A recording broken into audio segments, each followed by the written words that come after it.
So this gives me time to see if the music's playing right. So let's see.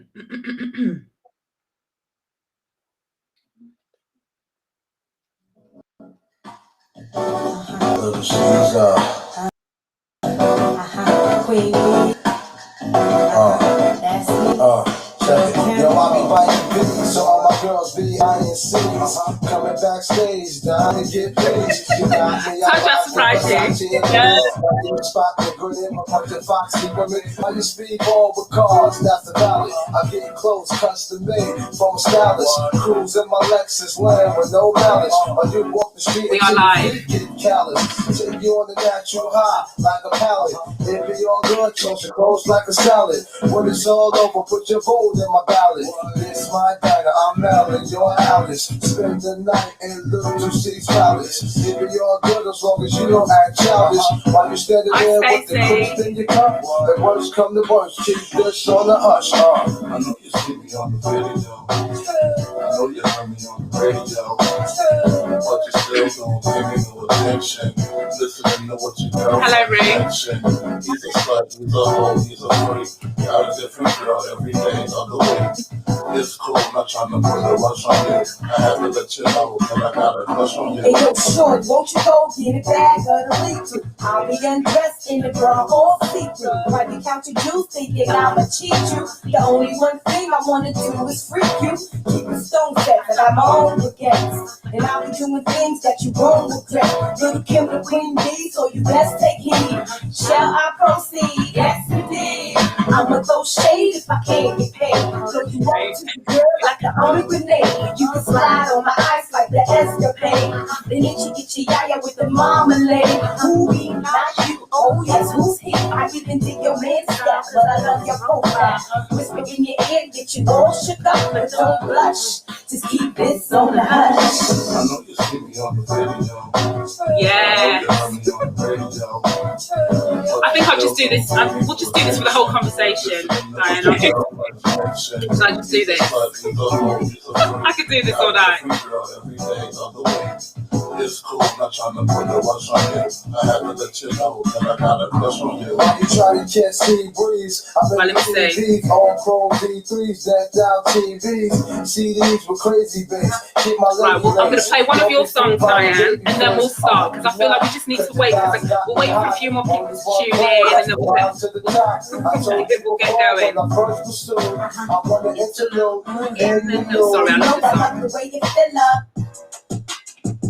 I'm not even going to pretend, so I do know the dance, but I'm not going to do it.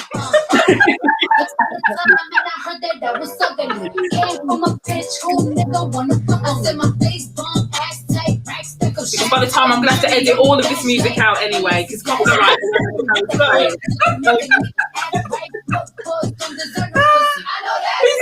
they're ready for the Hey, welcome. So look, as usual, it's been a minute, so we've just got to enjoy the music.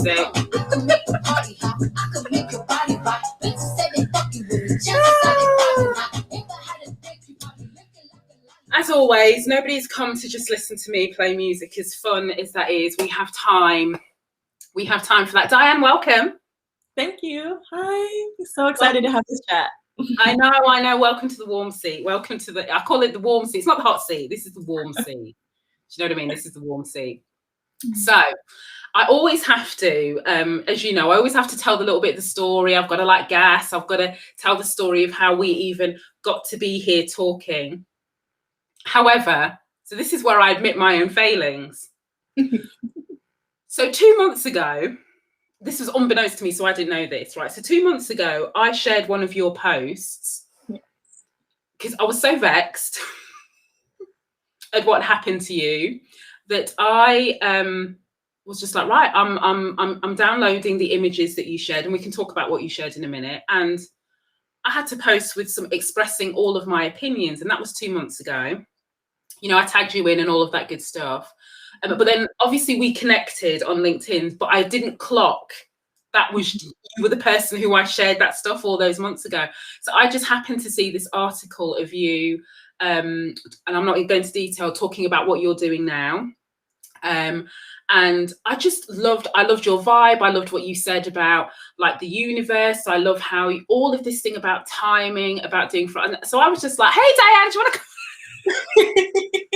do you want to come? Do you want to come and join, and we can talk about this particular thing because there's a reason. So, but obviously, when I reached out to have you here, I had no idea that you were the same Diane whose posts I had shared 2 months ago with a caption that ended, "We are no longer on the plantation field picking cotton." Right. So that tells you everything we needed to know about my mood in that particular day.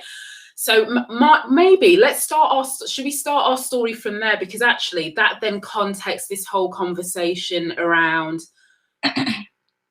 intellectual property, theft, like appropriate, the whole thing, all of it. But I think your story is a really important one, even though I had no idea. So now we can connect the dots with the two things. I think that's really important. So do you almost want to take us back to whenever that was, when you posted about your experience working for this particular, if I can take you back for a moment. We're not going to dwell there because we were going to move forward. Great things have happened since, but we're gonna start there. Yes, I think it'd be important to give a little more background as well as to why this happening to me was so detrimental and traumatizing in my life. So I'm Haitian American, born and raised in Virginia Beach, Virginia, the 757. I actually left America because of the same thing, because of racial harassment, being tokenized and exploited. And I go on this 4-year solo journey of spiritual healing. I landed in Auckland, New Zealand for a year prior to, like 3 or 4 months prior to COVID-19 pandemic. Mind you, I was a solo traveler. I only had 800 USD to my pocket. And I was applying for jobs while I was in Auckland. In the company Narrative Muse, I thought it was a great initiative. Like, here's this company trying to really diversify the entertainment world. And I remember the first thing I did was I looked at their website, and I always see who's in that C-suite, who's controlling this. And I saw it was 2 white American women. And immediately it was just red flags. But I was like, let me give them the benefit of the doubt, right? So I applied for the job. I went through the entire hiring process, and they gave me an offer, but it was basically they wanted to pay me pennies for my talent. And I literally looked at when they said, "Oh, we'd love to hire you." My response immediately was, "Nah, I'm good." And I left, and that was from there. Like, I turned down that position. I didn't want, to be part of that. But the founder at the time, Bro Johnson, she kept this relationship with me, this friendship or whatever it was. And I actually ended up doing a lot of work with the Black community in Auckland, New Zealand. So when BLM happened, all types of brands didn't know what to do because, of course, they just realized, oh, I'm not diverse at all. I have no Black people to help me out with this. And that's when Bro Johnson basically begged me to help her out because she was dealing with something going on internally with her only one other Black staff member that she had. And she needed me to come on board to just, help with everything that was going on. And basically from there, it was just a lot of what I had observed and what I witnessed, what I had felt was just a lot of, being tokenized and exploited for profit. Like, my face was on everything. I was a social media person. I was on, everything. It was me. Like, I was a front face person. I was basically the face of the brand. They're, scoring thousands of dollars based off my work, and mind you, like, that company was so small before they even, I was even on there. They had 2,000 users. After I left, I got them to 23,000 from my work. Like, everything was my idea, my vision, my strategy that I gave them for them to excel so they can get funding. And then that's when I had to, say that post. And mind you, when I had that meeting with them and I called them out, that was literally the day where they're going to give the Derek Chauvin trial or the verdict. So it was like, I'm dealing with all this stuff. And on top of that, I have to deal with being tokenized and exploited all over again, but this time in another country. So that kind of just made me say, you know what? Nah, I'm creating my own. I'm doing my own thing. And so what happened since then? So this is why I can smile and say so excited, because obviously, as you know, I do follow you on Instagram. So I already know the answer, but let's talk about what you're doing now. And then that is kind of a really nice segue almost, isn't it, into this idea of as Black creatives. And I'm going to context what I mean by creatives because it's got lots of broader connotations. So yeah, tell us what you're doing now. Yeah, so even when I was with that company, I had started, I felt God gave me this vision to start this brand called Got Blacklisted. And it was basically based off my previous experience with racial harassment. I went all the way to federal court, ready to file a federal investigation and stuff on them. Oh, you took it that far. I took it that far. Yeah. So, the way America likes to work, they like to hide everything under the rug. So this is something that the public doesn't even know about because it's so hidden, And so I had a woman with the Equal Employment Opportunity Commission look at me and say, if you go through with this, you'll get blacklisted. So I said, cool. That's why my brand is called Got Blacklisted. And essentially what I do is I use every talent God gave me and I empower and uplift Black artists, Black creatives, and Black entertainers. And I say, look, join my team and let me show you how to make real money because I know how to play both fields. Look, being born and raised by Haitian immigrants, I had to learn quickly how to navigate between the white world and the Black world. So I can, I can do both. So. And so in terms of that now, one of the reasons, like I need a reason, I'll talk about whatever I feel like talking, but more and more as part of us, dare I say, stepping into our power, right, as Black people, as minoritized individuals and marginalized individuals, but particularly Black people, particularly Black creatives, there's part of the aspect of racism, which means we're treated as second-class citizens, but our talent and our gifts and our contributions to culture, it's not even urban culture, it's to culture full stop, are taken, extrapolated, exploited, to use your words, time and time again. Sometimes that is through what I call legitimate theft, right? So legitimate theft is where you have contracts that are written in such a way that the power and the majority of the prestige, whether it's financial and whatever, goes to the person who holds it rather than the person who is creating, right? And there's lots of reasons why that happens. But there's also ways in which it is theft in every sense because our ideas are stolen. So it can be a scale of, some people say it's minor, but I think it's massively important. It's things like people's posts on social media getting taken and reshared as original posts, predominantly by white people. So they will take a Black person's, because what they're thinking is nobody's going to know I got it from there. Mm-hmm. This happened even this week. It happens all the time, but in particular, in the hope that we don't do anything, in the hope that we don't speak out. And when we do, when we notice these things happening, and then you have, people who literally create things and have people scrub their names out, and somebody else will take your work and, appropriate it and whatever. It's always this threat to say, well, there's nothing you can really do about it because you don't have the power. I mean, even the phrase blacklisted is it's just hilarious, isn't it? Because from where it comes from. So I guess my question, and I wanted to think about how we can help people protect themselves and how they can protect their work. If you think about some of the things that you do with the artists that you support in lots of different ways, could you help give others some ideas, even if, so whether they're a freelancer, whether they're an entrepreneur, whether they're even within an organization, and I've got views on that as well, where, the work that we do gets snatched and other people take credit and off it goes. But what are some of the things that we should always be thinking about through your experiences that sometimes is an afterthought and we're not cognizant of how we can protect ourselves? Really, I just want to say, to treat us like we're human. Human first, right? Everything is so profit heavy. And I've seen that with everything, you know? And no one wants to actually, and even in America, no one wants to actually get to know who you are, what you do, how you live, where you come from. It's always about, oh, you have X amount of followers. Hey, I'll give you X, Y, and Z to post this for us on our behalf. But, you know, you benefit the most off of it.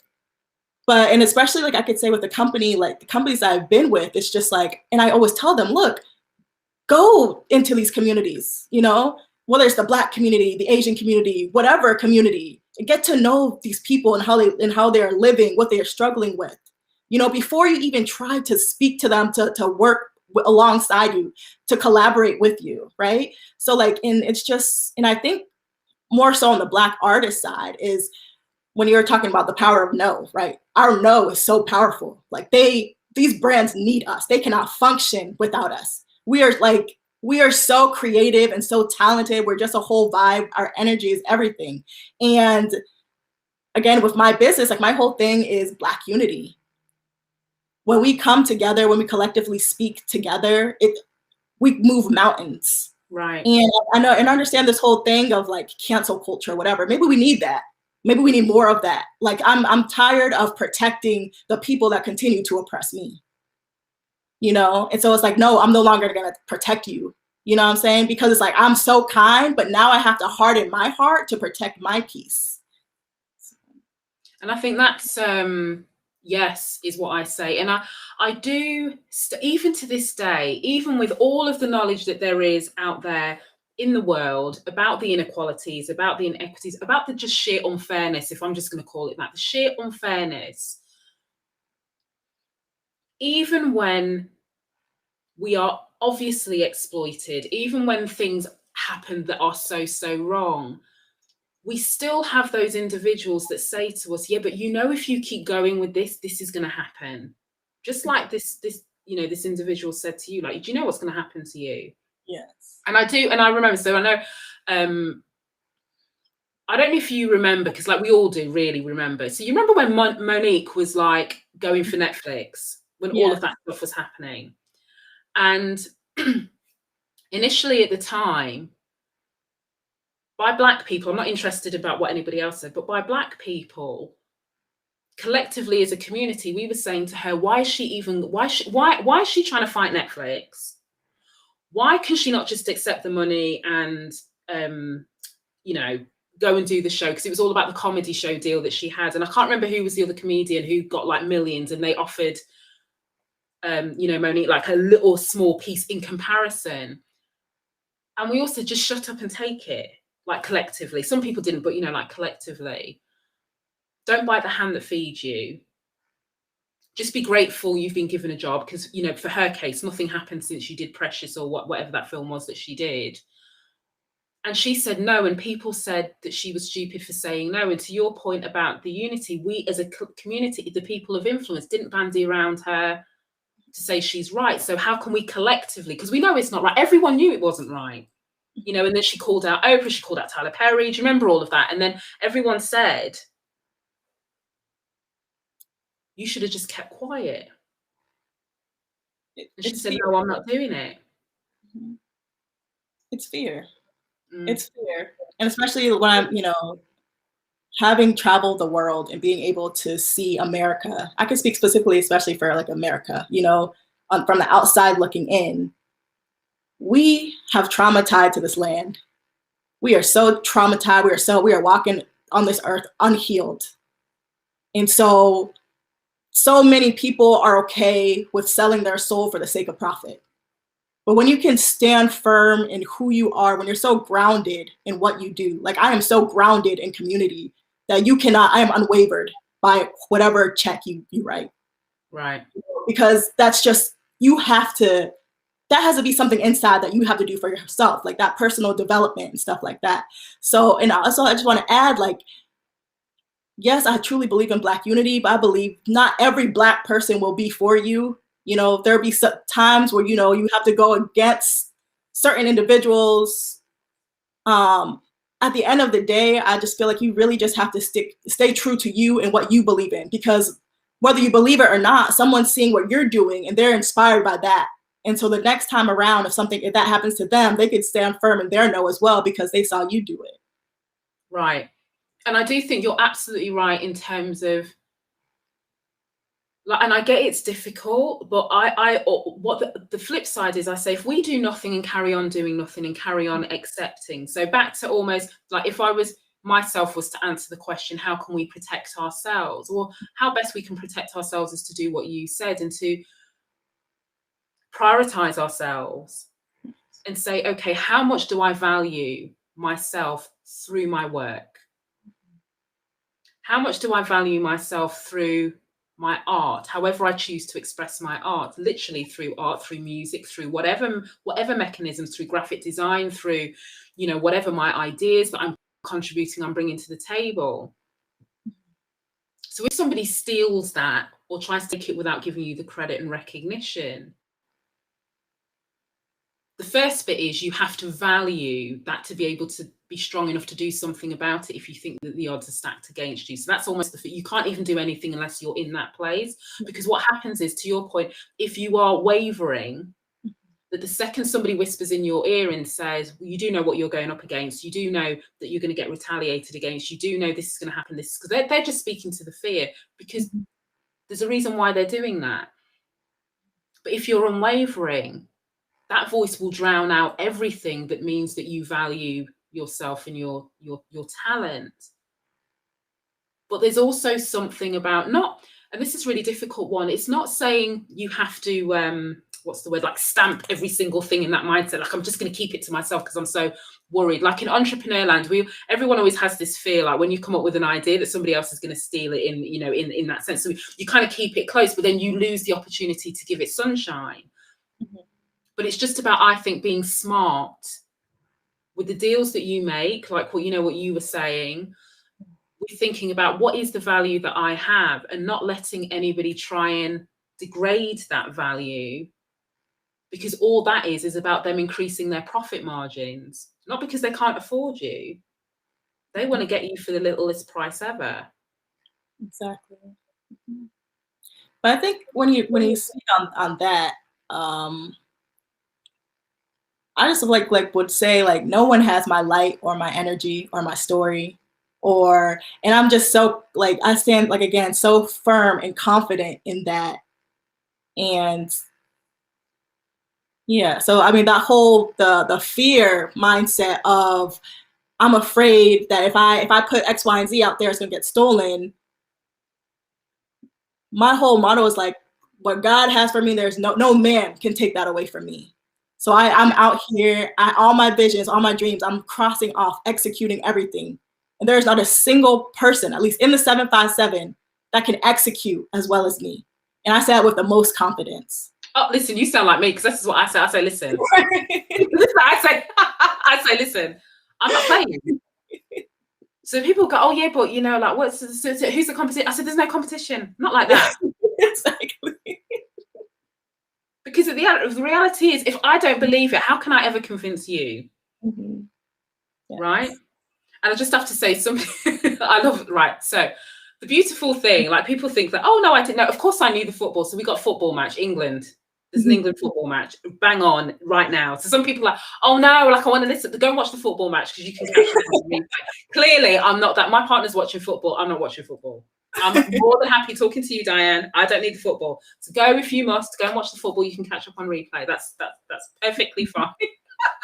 I'm going. Look, it's coming home. Who's this? Look.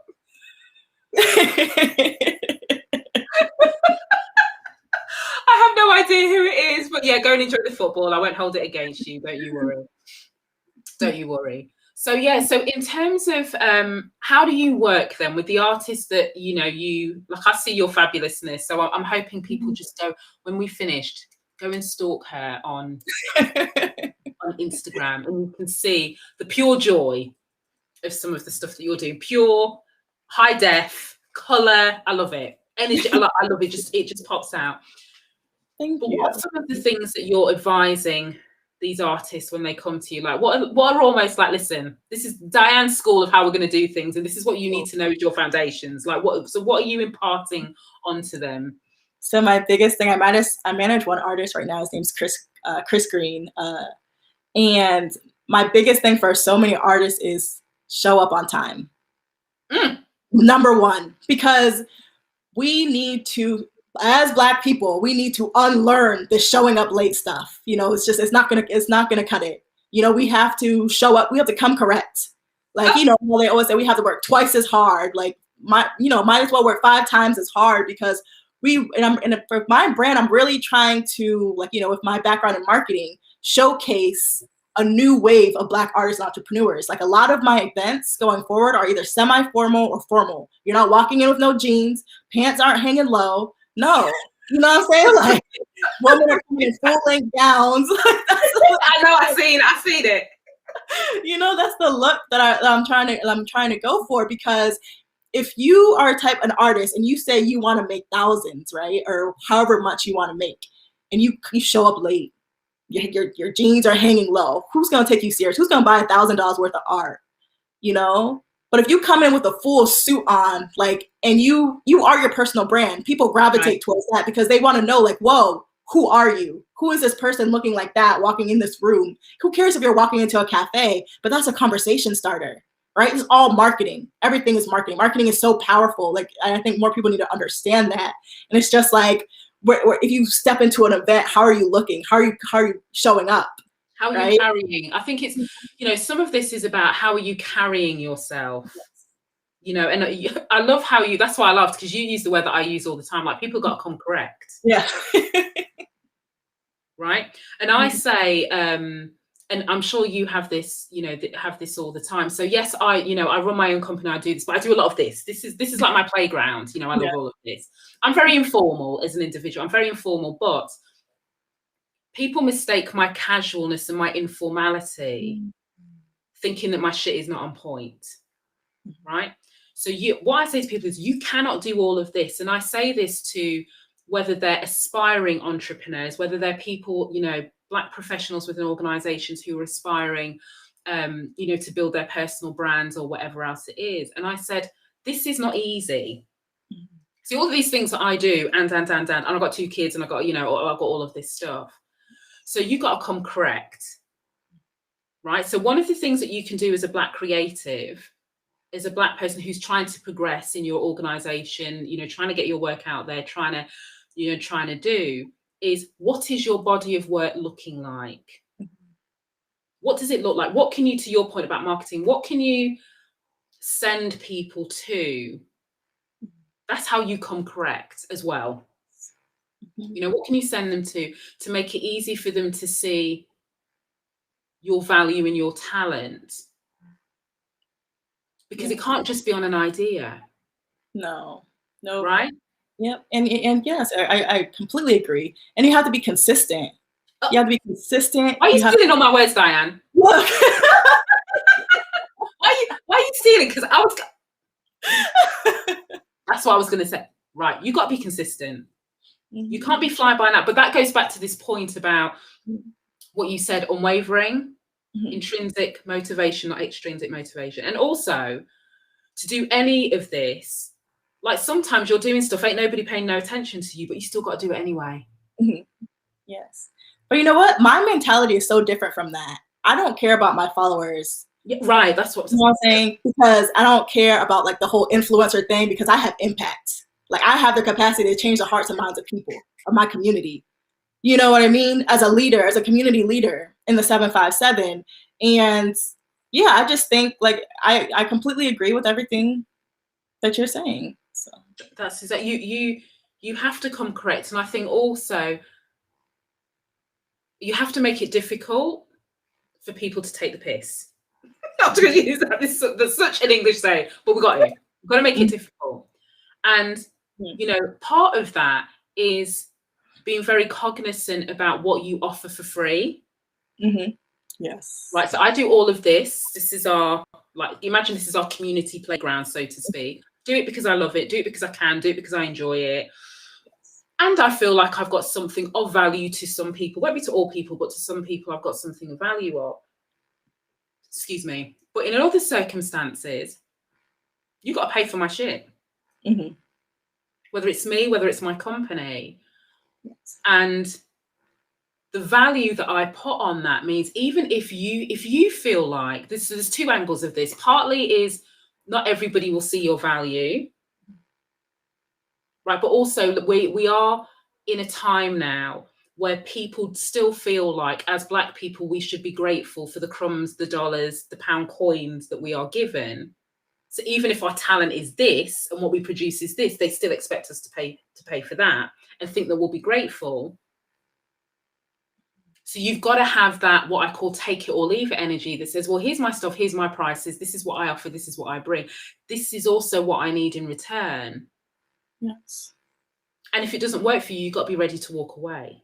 Exactly.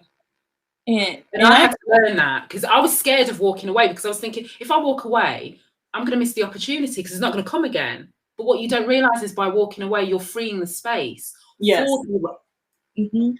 For something better to happen. I completely agree with that. And what else are you advising your artists? Because you tell them to fix up, you tell them to come on time. Execute. Right? You have to execute.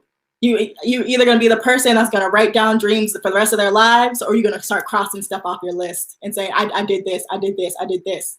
You have to execute. And that's also something that builds trust. If you're a person that says, yo, you know what? I have this idea. I want to do X, Y, and Z. And then a month later you go out and do it. It inspires so many people. They're just, yo, like for instance, like right now, I'm busting out 6 events. I do everything.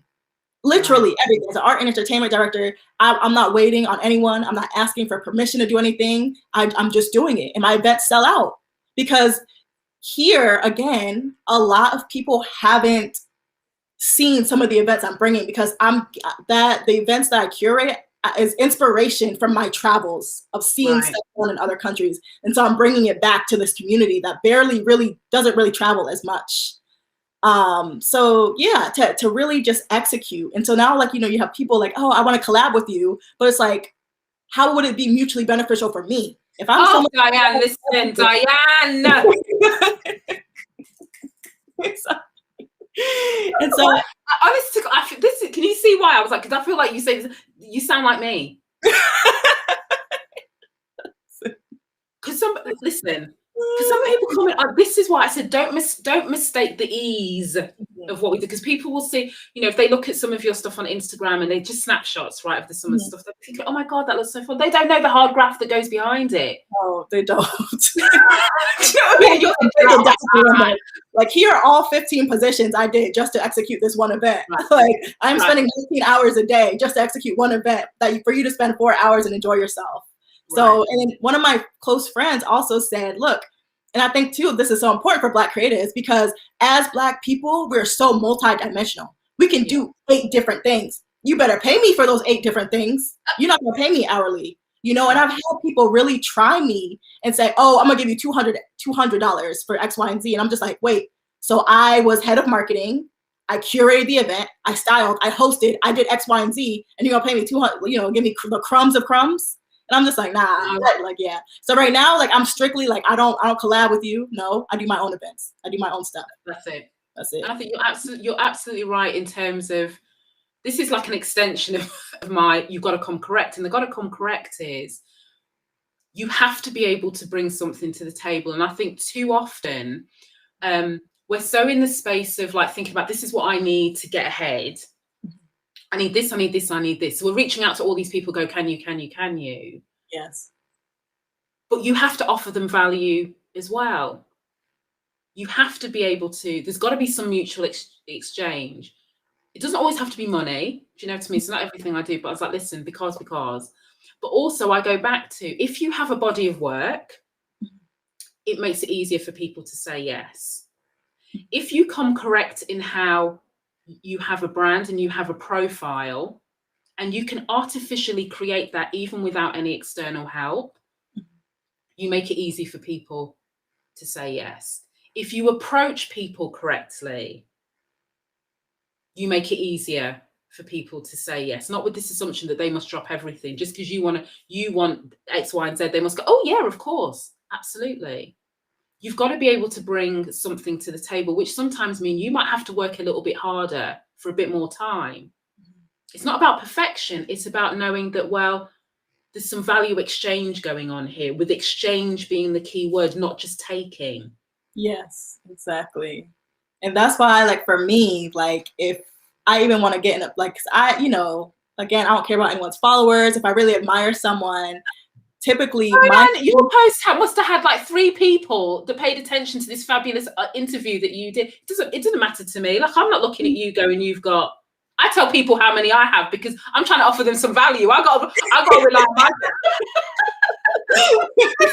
I've got to rely on my followers, not because I'm not fabulous, but some people are wired that way. And I go, oh yeah, look, I've got 46,000 followers, so you know they. I offer value. I've got to offer value, right? Yes. I'm not picking you for that reason, but I'm saying to you, like Diane, I got 40. Like, will you come? Will you come talk to me? Like, you didn't give me anyway, but it's not the point. But you know what I mean? Like, because I'm always conscious. That even to do this, that's time that you could be doing something else. So there's got to be some value somewhere. So we're not all the world doesn't owe us anything from that point of view. We still got to show up. Yes. Irrespective, we have still got to show up. So we've got to make it easy to get the deals that we want, to get the opportunities that we want. And we have to focus on the right things to do that. We have to charge the prices. Like I would, every time I talk to like business groups and stuff, you know, like whether it's women in business or, you know, Black entrepreneurs, one of the things that somebody else told me that somebody else told them is, I guarantee you, we are all going too cheap. Right? Oh yeah. Definitely. And I have a sales coach. It's to do with my business and stuff. And he was like, 1, double your prices. 2, stop halving everything. I just said, oh, he's like, no, we're not doing that. No, we're not doing that. Because he said, back to your point, he said, this is not, you know, and he spends a lot of time with me. So this is the other thing, like, you've got to get help. If you can get help, get support. I have support. So like up here. And he was like, if you don't value what you do, so you price according to the value. Yes. And your experience in the life, because there is, back to our point, isn't nobody else doing what you're doing in the way that you're doing. So my job is to make sure that you don't devalue yourself and you don't give it away because you can't reconcile that you are where you are and not where you were. Yes. You know, and I think sometimes that's the hardest thing, but that's why you need outside. That's why your artist will need a version of you. That's why I will need a version of, it's always America. I always have like great people supporting me from the US. I don't know why. Like, I can't find anybody in the UK that gets me, but you know, but that's why, because I need that. And that's how I protect myself. You know, and I have very good people who help me protect my brand and help me make sure that I'm making the right decisions. And, you know, but I'm still me. So I'm driving it. So there's absolutely nobody else in the driving seat. But there's so many things that I can't see. Yes. You know, and I'm still in my heart, I'm still the council estate kid, you know, that was like scrapping for everything, you know. So there's always that mentality of like, tomorrow I'll have nothing. So I've got to keep grinding and I've got to keep working and I've got to keep and I've got to keep. But as you're more consistent, you have an exponential, you're increasing your value exponentially because you're getting into multipliers rather than hourly, you know. And I think sometimes that takes a minute. I'm still working on it. Yes. I have to have people helping me with that because it's work in progress. But that's how we can also protect ourselves, isn't it? I agree. And you know what? Somebody actually, you said something about, you know, just to rephrase something about you don't want to be afraid of the following day of being like going poor or something. Yes. So I don't know who's listening or who this could benefit. Obviously, don't know. I'm single. I have a partner. I don't have any kids. I was able to travel the way I was, but I left a job with full benefits and everything to live the life with someone poor.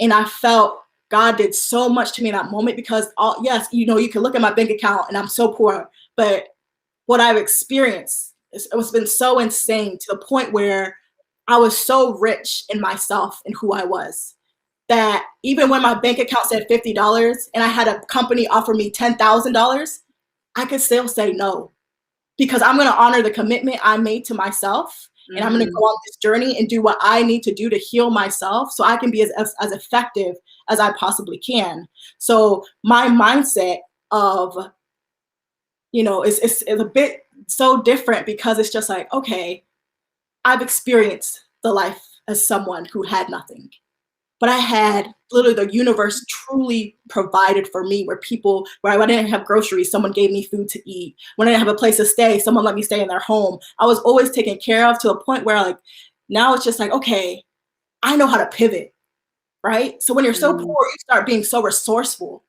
So that's where like my skills are the way they are, because when COVID-19 happened, I saw everyone scrambling, like, I don't know what to do. I don't know what to do. I was like, what, you make something and sell it or something? I mean, obviously that's not easy, compared to like people with families and stuff like that. Right.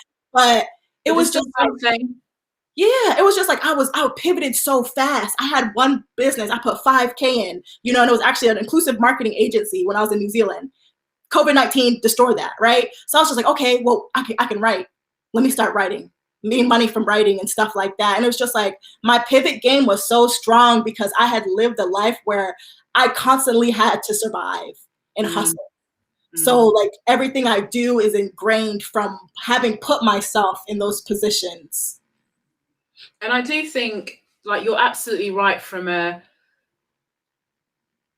it's a pivoting, but it's also acknowledging, and I know people say this all the time, right? And it feels really twee. It's like, oh, it's just the same, but where you start is not where you need to end up, And if I remember, I was saying to my partner the other day, it's not like I'm like hanging out with the Kardashians or anything like that, so that's not my point. But in the beginning of June of last year, I went to 4 of my local supermarkets. So this won't mean anything to you, but we got Asda, Sainsbury's, Morrison's, Morrison's, who else? I got one more, Tesco, where I live, not near, but all in distance. And I went into the stores to see if they had 20-hour contracts, because when the stuff with George Floyd happened, I caught everything. I started a business like a few months before, hadn't made anything anyway. I think in the space of 6 months, I probably made like the grand total of like £5,750 in 6 months, a whole 6 months. And I was like, oh no. And I remember saying to my partner, like, I don't know how long I can keep doing this. I think I'm just going to have to go and find a job. But I was so adamant I wasn't going to go back in the corporate world that I would literally, in my mind, because like this is what we do, like we've done it, there is no shame, you've got to go and provide for your family. So I'm like, I'm going to go and apply to work in the supermarket. And he said, are you serious? And I was like, yeah, because to your point, I can write, I can do this, but I can't feel trapped and not do anything. So I literally got in my car in the afternoon and went around to all the supermarkets. They all fobbed me off with various reasons, or were high, because as you said, this was the height with like COVID was hitting people left, right, and centre. So I had friends that had gone and done that. They were professionals who went to go and do that, and it just so happened that nobody would hire me. Can you believe it? They wouldn't bloody hire me. I was ready to stack shelves. I'm like, oh, cool, I'll do that for 20 hours. I can do it around the kids. So because of that, and the reason why I share that is because therefore there's a fearlessness that comes when you're chasing your version of whatever your dream is. I'm driven by impact, I'm driven. There's certain things I want to do, there's certain places that I want to go, there's certain people I want to be able to collaborate with. And maybe it pushes me to be unwavering in my authenticity in the way I do it, because fundamentally, if it doesn't work out, I'll be all right. Because I ain't too proud to go and not work I'm not one of these people that's going to be, right? I'll go and work in a supermarket. I've got no shame. I worked in McDonald's when I was 16 to 18 years old. I can go back and do that if I really wanted to. So I have no ego from that perspective. I will do it because it will allow me to do something else and it will take the pressure off. So actually, we're not as trapped as we think from that point of view. Back to your point about being poor and not having a lot, back to my point around, there's always something we can do. It might not be the glamorous of the brand that you feel proud, in inverted commas, to put on LinkedIn, but the alternative is to do nothing. Yes. and feel trapped in a job that doesn't value you. Exactly. To be trapped running a company, undercutting yourself because you fundamentally don't believe that what you're offering is of value. But also not valuing yourself enough to come correct and go, let me make sure that I show up correctly. Right? Yes. It's true. Thank you for sharing that and being transparent. Because I agree, I completely agree with everything you're saying. And so same as you, not wanting to go back, because there's something that happens when you are confined and constricted to a 9-to-5 that belittles you and dehumanizes you. Your creativity is nothing. It's nothing. Right? Yes. Mm-hmm. Because you know why, Diane? Because we're surviving. Mm-hmm. Because back to that point about fair exchange, you're not getting anything back. So this is why, it goes back to the protection of ourselves, of our art, of our work, we have to value ourselves more. Yes. Because we put up with that bullshit then. And if we put up, I always say, like, when you, and there's context to this, obviously, so it's not like a blanket quote for everything in life, but in certain situations, when you accept a situation that is not good for you, right, that does not bring you joy but steals your joy, that does not allow you the creative freedom of expression, that doesn't allow you the creative freedom of authenticity, what you're putting out into the universe, and I am one of these people, so I'm very cosmic, right? But what you're putting out to the universe is, I don't deserve any better. Because what the universe is saying, I would align you with opportunities that are good for you, but you're in a space at the moment where I can't get in. And you're in a space right now where it's not fulfilling for you, but until you release that, until you're ready to sacrifice whatever it is that is tying you there, I can't help you. My universe mind, some people are, very spiritual, some people are very religious, whoever is your version of, external, whatever, like you have to be able to create space, but also you have to be able to say yes to yourself.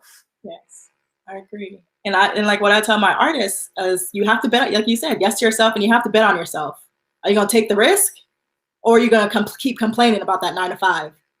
Which one is it? Because, and I remember I was at a point where I'm just like, man, like I'm tired of this, because it's like I go from one 9-to-5 and I go to another one. It's the same stuff. It's just soul sucking. And it's just like, am I going to change my environment and change my situation by making a move? Or am I just going to keep complaining over and over and over again? So, yeah. So, I just think really, for Black creatives and Black artists, if you, can bet on yourself, but also the importance of having community and other people. Because let me tell you something, the moment I stopped hanging around people who were doing 9-to-5s and I hung around entrepreneurs, my whole life exploded and went crazy. Like, now I have I'm a full-time business owner because I'm around entrepreneurs.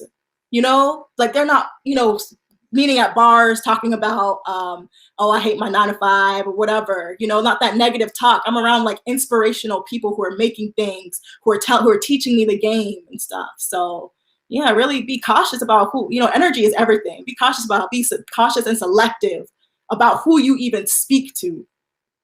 So. And it's back to learning the power of saying no. Mm-hmm. It takes practice. Slightly easier for me because I do have people in my team that say no for me. I'm like, I don't want to be like really mean and, very good and that, they know what to do. But no, it's true. You've got to learn how to say no. But the other thing is, and I'll because I know you won't believe this, we've been going for nearly an hour. And I feel like we're just getting started because me and you, like, this is why the connection. I told you, this is exactly why. We same wavelength, same all these miles. But I would say, and this is where there's got to be balance, right? So there's two things I want to say here. It's got to be balanced. So we know we are living within structural oppression, right? We know the world isn't fair. We know the odds are not stacked in our favor in certain ways. But that does not mean we have to be accepting of that. Because I don't know about you, but I'm too impatient. to wait for change. Mm-hmm. I'm too impatient to wait for said leader, said organization, said whatever to fix the structural things that hold us back. So I've got to get on anyway. It just so happens that, you know, my business is part of that as well. So you know what I mean? But I've got to carry on, even with all this, the stuff that I do, I've got to carry on anyway.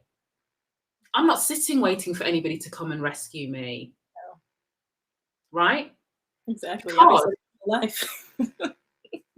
and then some. Because when things do start to change, I've got to be on my A game. Mm-hmm. So I can win in whatever version for me. Not in comparison to somebody else, but my version. And I think that the other thing that I want to say is that when you're spending your time growing, you know, to your point, Diane, you're around different people who are filling you with energy rather than sucking energy, who are challenging you to read different books, to think differently, who are expanding your mind and your spirit. There comes a point when you outgrow your current environment, which means shit will change. Because all of a sudden, it's a bit like houses, you know, rooms in a house. You're in the living room and you're doing all of this stuff, you're learning, you're trying, you're creating consistently over and over again. And there comes a point where that room cannot contain you anymore because you've grown so much. The room has to get bigger. Mm-hmm. And that's like opportunity. But it won't happen if you're just sitting on the sofa, metaphorically speaking. So you've got to tap, so there's time now to tap into what really drives you. And I think back to your point at the very beginning is that, well, at the end of the day, people will steal our stuff. You know, they will try and exploit, they will try and haggle down to the cheapest price. But don't gift your power away because we don't have to accept it. Yes. You know? And watch their mouths drop, and that's just the most hilarious thing because they expect you to expect it. Like, nah, like us. Or they expect you to be grateful because it's a brand and it's a bit like, oh, well, you're a bit expensive. That's your business. Mm-hmm. Take it or leave it. Like I get it. Yeah. You know, I get it, but this is my value. Like I am so, as you said, unwavering with that. Like you can't go and find somebody who does what I do in the way that I do with the results that I give. Exactly. And then if you can and they're better for you, I wish you the best of luck. That's exactly what I say. I wish you the best. I can't find them. I'm busy. I'm busy. But, no, that's really what that's my energy. I'm like, well, I'm busy. I can't. Got no time because you didn't recognize my value first time round. So sorry, you don't get second dibs. Yes, exactly. You don't get a second chance. No. That's how we got to hold on. Mm-hmm. You know, and as Black women, we don't have universally people fighting on our behalf. No, we do not. We don't have Black men fighting on our behalf. We do not. So we're at the bottom. Mm-hmm. So I go back to we've got to hold the line on our value. Yes. And we have to rescue ourselves. Mm-hmm. Lift as we climb. We have to lift as we climb. And we have to lift as we climb. Who are you clearing the path for behind you? Mm-hmm. What doors are you leaving open? Right? To prop open properly. Mm-hmm. So somebody can come behind you, alongside you. What is your definition of competition? Because sometimes who we think we're competing against isn't actually it. Yes. There should be no scarcity with the Black community if we start acting differently. Yes, it's a lot that we have to unlearn. Oh. Especially, it's a lot we have a lot of unlearning to do. So much unlearning. And, even, being, again, back here, seeing that scarcity mindset of, oh, if this person's doing great, then it's gonna dim my light. But it's like, no, you go on and shine too. Like, why can't we shine together? Come on. All our lights. Have mine. If that's really how you're, every single person has something of value to offer. Sometimes people just don't know what that is. That's very different. Mm-hmm. But you know, it just goes back, it's different, isn't it? It's just different. exactly, and it just goes back again to personal development and confidence in who you are, right? So it just really just take care of yourself first. You know, really take care of yourself. I agree. So we're now at 55 minutes. So I'm gonna play some. Unfortunately, everyone's like, as we know, I do love music, but when the replay, just to let people know what happens, when the replay is put on YouTube, they mute it because, you know, like, you've got to get permission for the songs, because clearly I'm just going through my Spotify list. This is not Shireen's original compositions. As I'm busting out all the lyrics to Lil' Kim, but so if I play it at the beginning and play it at the end, I think there's actually a way where I can trim it. So that's why I do it in that way. So I'm going to do that, and I'm going to show the comments.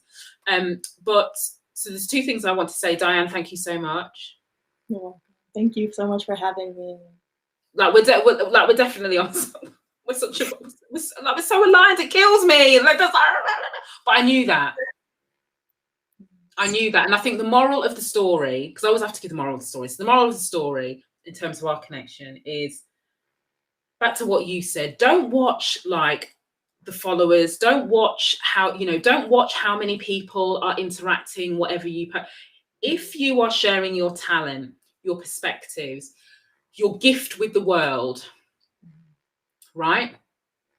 And you don't even have 5 people, it doesn't matter, because if Diane happens to come across you and she's like, oh, that's really interesting, or me, because I hate it when people tag me and stuff, so I deliberately ignore. Don't do that. So let me find it by myself. I don't like it. Don't do it. It takes one person. So I read your first post, and then we shared, but I read this article and I was just like, oh my God, because that's the thing. So how can you, so the question I want to leave everybody with is, how can you increase the odds of people knowing more about who you are so they trust you? But how can you increase the odds of people knowing who you are so opportunities are attracted to you? Because you can have the best idea in the world, the best setup. You can even have a bit of money in the bank, right? And you've got an idea, whether you're a person within a company or not, but people don't know who you are because you've got no brand, you've got no profile. It's not about the number of followers, it's about how you present yourself. Then you're decreasing the odds of opportunity. And in this virtual world that we live in, you can do all of that with just a computer and internet connection. That's all you need. You don't even need to go anywhere to do that. So how can you increase the odds? That's like my final words, Shireen's final words of wisdom. That's my words of wisdom, because like it is, isn't it? What's your final words of wisdom, Diane? Give us some final words of wisdom before I play some music and show some comments. Oof. Man, that's that you put me on the spot. That was like, but I would say just, remain consistent. And I think one thing, especially with how we connected, Shireen. So I was praying, like I'm over here working, like getting 2 likes, 5 likes, 2 people comment. I'm just, I don't care, because all I need is one person to change my life. And I know it's going to be a Black woman. And then when you shared that, and because I had my Cash App on there, and I got more money from Black women all over the world because you shared that. And I used that. I didn't even know. I had no idea, Diane. I was so vexed. Oh my God, I can remember. I was so vexed with your story. And I was like, we're not doing this. And I remember thinking at the time, you took the brave steps when I know a lot of people would have told you not to say anything. And you took the same, you pulled the receipts on receipts on receipts. Lord have mercy. I knew but you were giving receipts. And I was like, no. So you took the brave steps to do that. The very least I can do, because I see you out here like empty, in terms of like a few people going, oh my God, Diane, it was so terrible, and I'm like, no. The least I can do is amplify and support you, because I recognize the bravery in what you did, and I recognize the fact that not a lot of people would have done. They would not have spoken truth to power like you did. They would have not come with receipts. They would have been talking in code, because they were too. And I get it, but then bravery is rewarded. Moral courage is rewarded. I didn't know that when I shared. I had no idea. You know, people were going to support in that way. I was just so annoyed, and I was like, "Well, people got to know how I feel about this." That was as far as my thinking was going. Had no idea. So I'm so pleased that my little contribution to Diane's dream was, you know, just through sharing that. I had no idea the ripple effect that would have. No idea. Yes. And then the money that actually I received from a lot of the Black women, literally from all over different parts of the world, I used it to start my first Black theater event, which a minimum, I pay entertainers $250 minimum an hour. I love that. Oh, I love that. So I'm going to play some tunes. Everyone, thank you. So, right, I've just got to... Joa is my... Look, I'm just going to show this code. Joa is my IP lawyer. She won't mind me telling everybody. She's fabulous, by the way. So go to her. And let me find her. Right. Because this is a lawyer in her now. I love that one too. She was like, yeah. All this talk about, you know, personal development is... She's like, it's very important. But let me just tell you, because I'm a lawyer, this is what I do, trademark, this is what she does, right? So she makes sure that I'm, you know, registered in the right places. Look, keep records. You scribble, she knows, like keep all, you know, I've got loads of notebooks here. I learned that. Keep all, you know, keep everything, you know. And she is absolutely right. Be crystal clear when you still, like we could, there's so much more we could talk about, but she's absolutely right. Be crystal clear when you are going into partnerships. I know Diane doesn't do them because she protected herself. That's one way. But if you are going to do, and I've had this, you know, I've had people that think basically that I'm here to be like their second or third generation slave. I'm not even joking, right? So because I didn't come correctly. So you're absolutely right, Joa. Thank you so much. So, you know, think very clearly and get a goddamn contract. Yes. I don't care whether it's your best friend, right? Get a contract, get it written down, not on a napkin, not an IOU, not a handshake, not a little email. Get a contract. And if you somehow, there's templates you can buy if you really have to go down that route. Pay the money and get yourself a lawyer. Like, honestly. Yes. Do that. So thank you. She was like, yeah, all this talk. Oh, yeah. Oh, see, no, you're very welcome. You are fabulous. So I'm just bigging you up to the world here because you are amazing. So I wouldn't be anywhere without you. So thank you. And look, somebody said, look, they wouldn't look. You're welcome, Jenny. Welcome. I'm so pleased. So yes, I'll show some more. Let me just make sure that before I get copyright. I need to find, I don't know the way. There is no way for these live streams on YouTube to play music without it just being muted.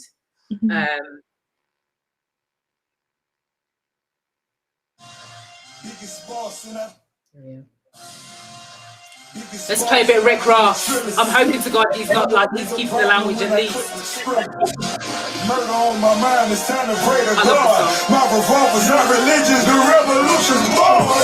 You wanna know my name, go and tell us all. You wanna know my game, Suicide Squad. Pistol on my waist, I might make a mistake. Headshot, oh my God, am I crazy?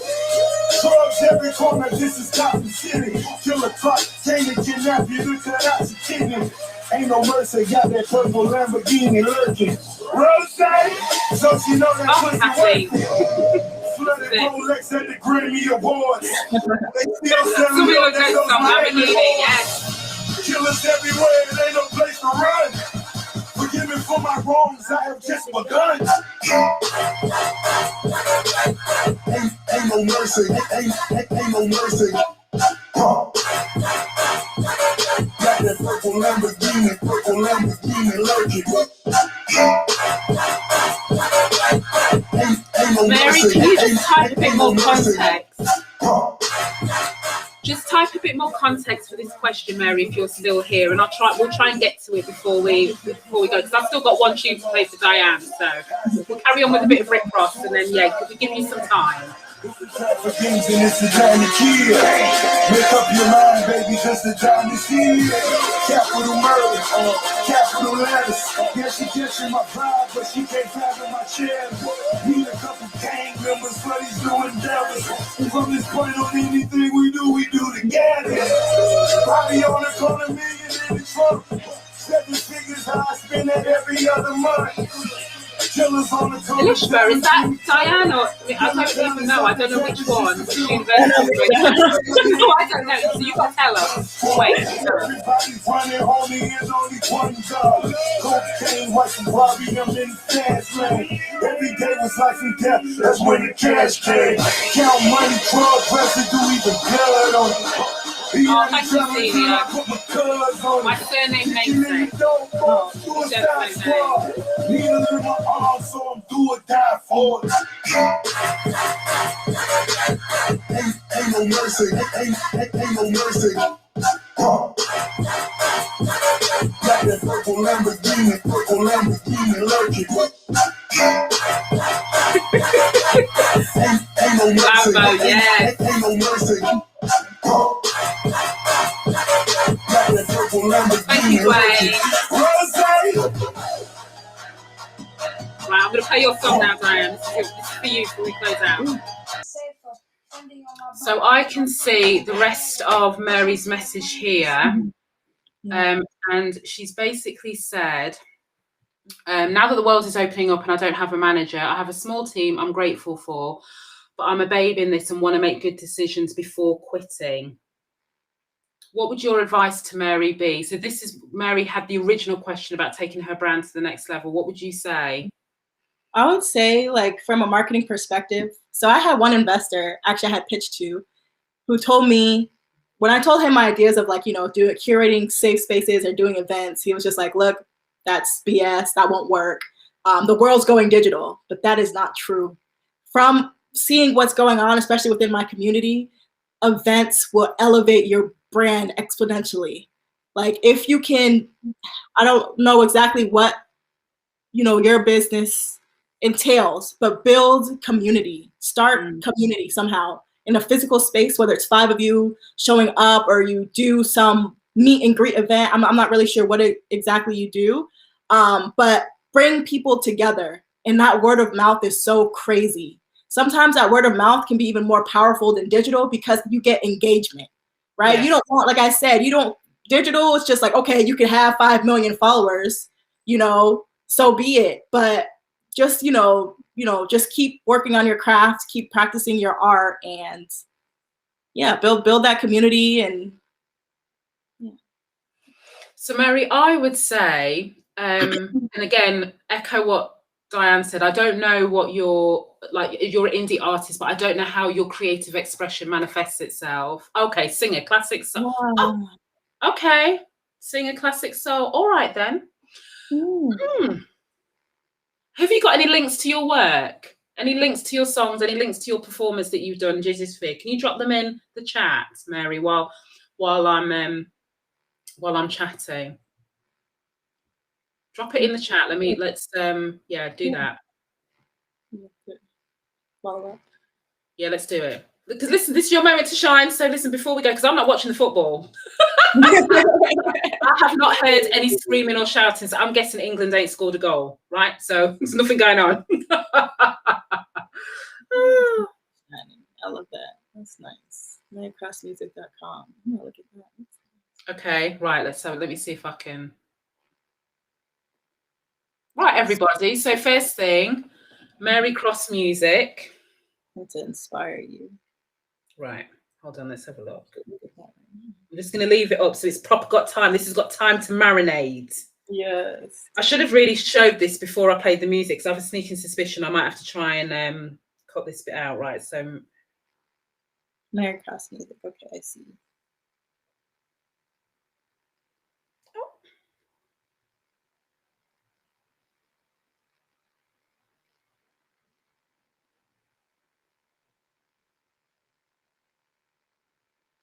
Oh, I love it.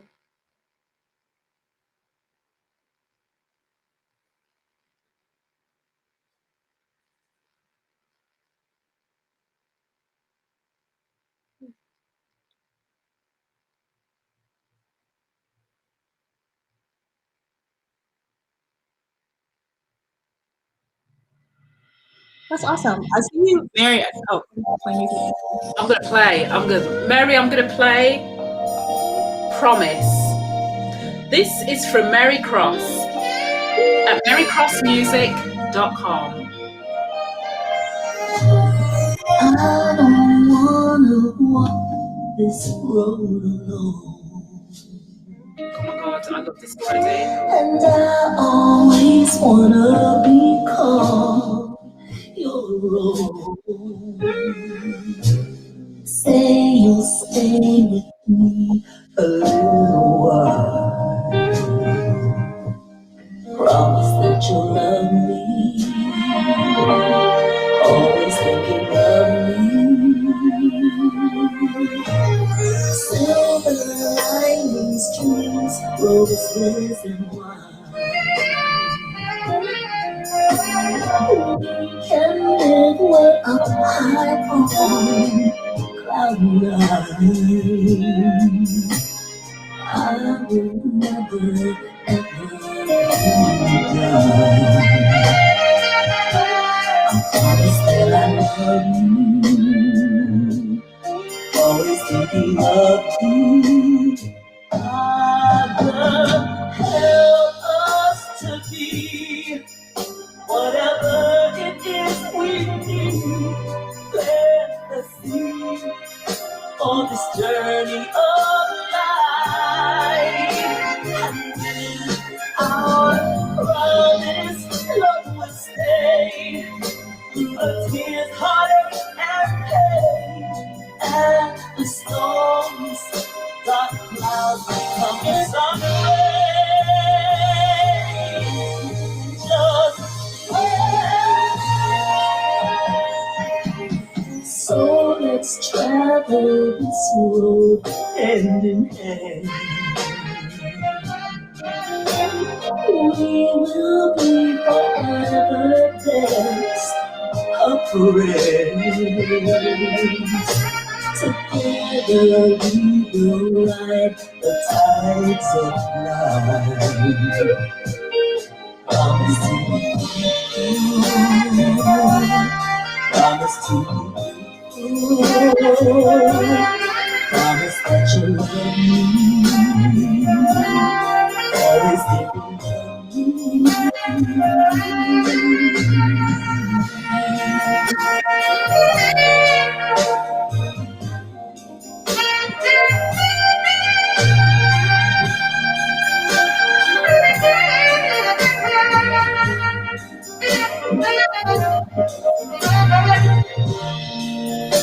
Said I'll be right your way. That you love me, oh, you want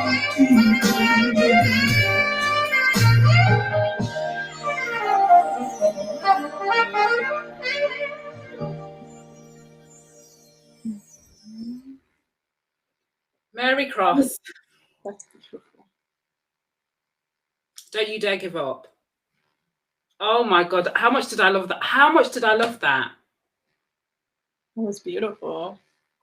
Listen, honestly, please, please, please, please, please don't give up. So listen, you know, I normally do like my clips of the shows. I know Diane ain't gonna mind this. So when I'm gonna tonight, before I go off and do all the other 1,000,001 emails I've got to go and send, because all sorts of stuff going on in my world. But I'm gonna clip this and I'm gonna put it out on LinkedIn tomorrow. Just this clip of your song here. And I promise you don't give up. Like, I don't know what might happen, but as I said, it only takes one person. So I will clip this for you and share it tomorrow. And I think about how you can give people snippets of this, drop it in the digisphere, like sprinkle like dust. Just drop little snippets. Like, you can cut the audio of that. Imagine a cut audio, like 30 seconds. Look at the bridge part of that song when I was literally like, you know, I was literally right when she's getting into it, right? Yes. With a lovely photo of you and just the audio, and just sprinkle that. Just sprinkle it.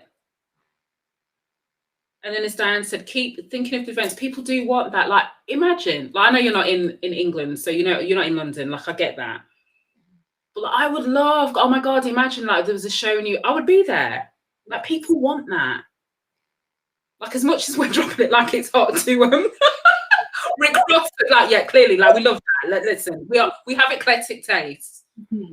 I would absolutely, I would pay money to see you, right? So sometimes this is about, I go back to how can you artificially increase the odds of bringing people closer to your talent because you have talent. Mm-hmm. You know, so I will share tomorrow.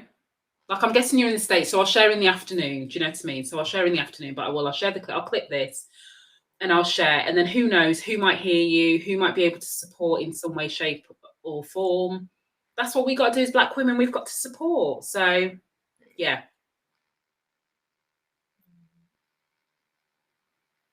Oh, I love that. All right, Diane, I think we should finish there. Yes. I'm gonna play this song again while I'm doing my little clips. Okay.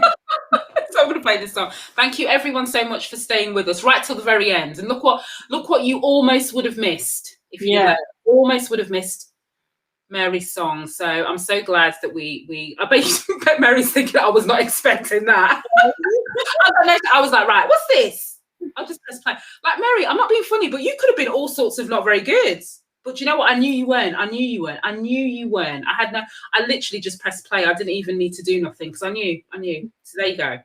So go with it. It's out there in the universe now. So yes, thank you everybody for tuning in. I will be back on Monday at 8 o'clock. And Diane, you mentioned a keyword while we were talking, which is about healing. So I will be talking to one of the most incredible individuals I ever had the pleasure of connecting with last year, Raj Kumari. We are talking about generational trauma. Wow. She is one of the most, honest to God, like I'm gonna be sat there like this. That's gonna be good. Oh she always takes it to another level. So I love her dearly. So we're going to be doing that at 8 o'clock British summertime. So whatever time that is, wherever you are. So, and there will be replays, but it's going to be powerful. So it's about healing, and it's about talking about what does generational trauma look like, particularly in the guise of us as Black people, you know. So it's going to be powerful. So enjoy the rest of your day if that's where you are. Enjoy the rest of your evening if you've decided to skip the football. I think there's about 3 people from the UK listening to this. Everyone else is watching the football. It's fine. I'm not offended. And I'll see you on Monday.